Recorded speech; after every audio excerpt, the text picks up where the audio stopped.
Day trading was designed to keep you poor. I spent 2 years proving it with my own money. Not a bad month. 2 years, I blew everything. Setups, indicators, YouTube gurus, options holders, income, revenge trading at 3:47 p.m. trying to win the day back. If that sounds familiar, stay. Because in this video, I'm going to tell you exactly everything I learned in 2 years of day trading and losing all my money. And if you stick to the end, you'll actually find out how Wall Street traders actually make money in the financial markets successfully and consistently. You're going to learn this from a guy who's actually been mentored by ex-Goldman Sachs and ex-Bank of America traders. So after losing all my money in 2 years, this is what I learned. Frequency is the tax. Revenge is how small losses become blown accounts. No horizon, no catalyst, no edge.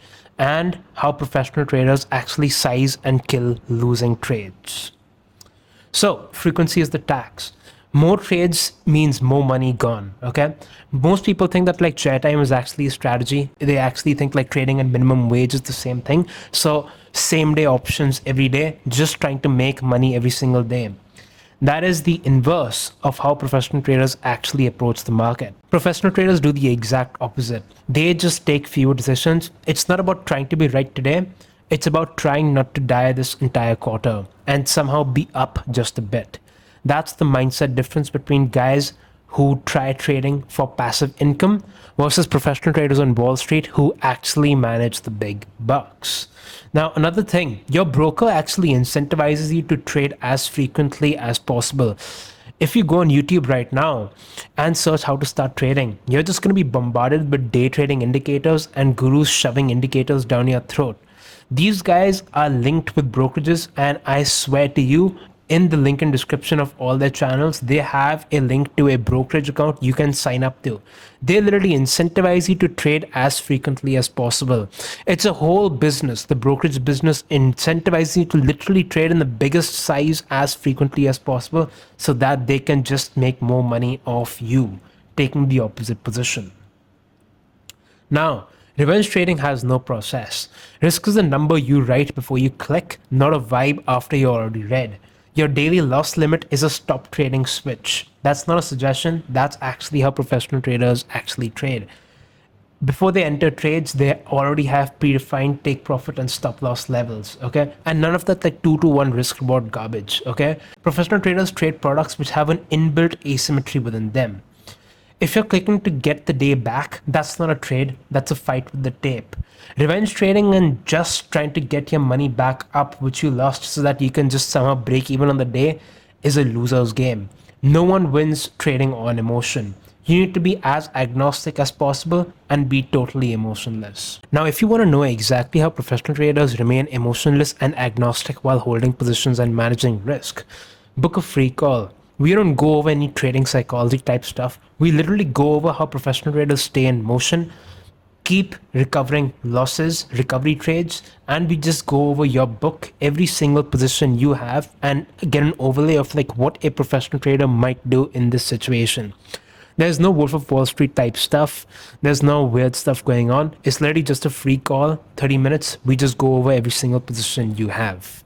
Now, horizon and catalysts are no edge. People who usually day trade just try to make big bucks. You know, after you see like YouTube live streams of people making $10,000, $20,000 in a day, you're like, you know, why can't I do this too? That's exactly what I thought. And for 2 years, I just blew every single thing I had. Now, after I was mentored by the ex-Goldman Sachs and ex-Bank of America traders, I learned that their trade horizon is anywhere from 20 to 60 trading days, okay? 20 to 60 days. And they have a proper process. They look at the macro first, the top down, then the instrument, which is options. They structure that around a catalyst, as in like, why are you entering the trade right now? What's going to happen? Is there like a catalyst coming? Is there like an earnings coming up? Is there like some kind of like FDA decision?